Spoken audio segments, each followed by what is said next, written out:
Today we have a GMC Yukon. We're going to be adjusting the emergency brake. Right now when you push down the emergency brake all the way, it won't hold the car. So it could be that the emergency brake shoes that go out inside the drum need to be replaced. Or it could be just the cable distance when you push down needs to be shortened so it applies more pressure. So you make sure your vehicle's on a flat surface, or the wheels are chalk so it can't roll. Emergency brake off, and put down something here just to keep me off the concrete. And when you look up right here, you have a pretty easy adjustment. So we're pretty close to the rear driver's side tire, and this cable we're going to tighten. So we're going to have a deep socket. You could use a crescent wrench if you want to. We're going to move the cable. We're going to move this direction so we tighten it up.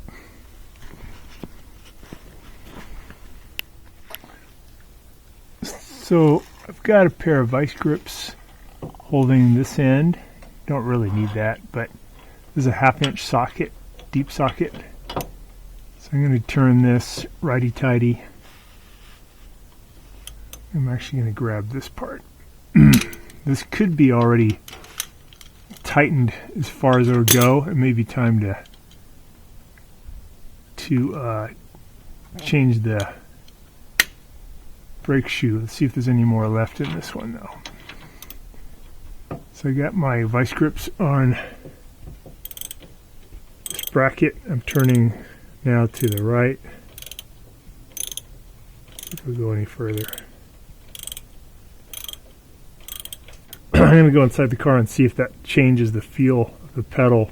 It's holding it tighter. Maybe a little better. I think I'm going to go even more. So release it.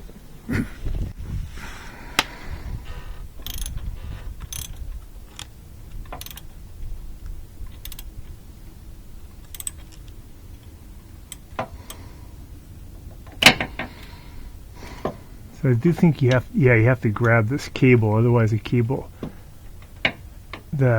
just spins. You don't want to grab this, you got to grab the cable itself. It might just be bottomed out all the way though. Alright, I think that's tightening it now. Before it was just spinning. Let's see if it makes any difference.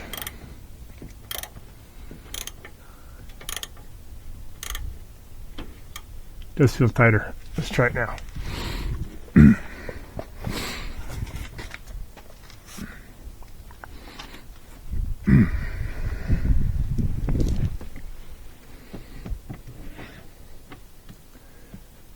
Yeah, feels like there's more. Go a little tighter. Another way you can do this too is if you grab this, it has a flat surface so you can grab onto it and then use a open end wrench to tighten this one. That's probably the best way to go. Grab the flat surface of this one and then use an open end wrench, spin it this way to tighten it up. I think that is improved though.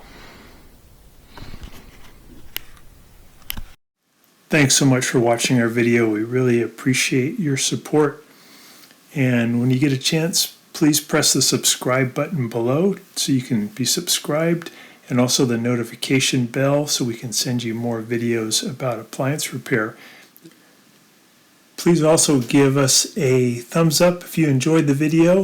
If you really liked the video and it really helped you, please press this new applaud button and you can show your support and also get a nice clapping hands for your video. Thanks again.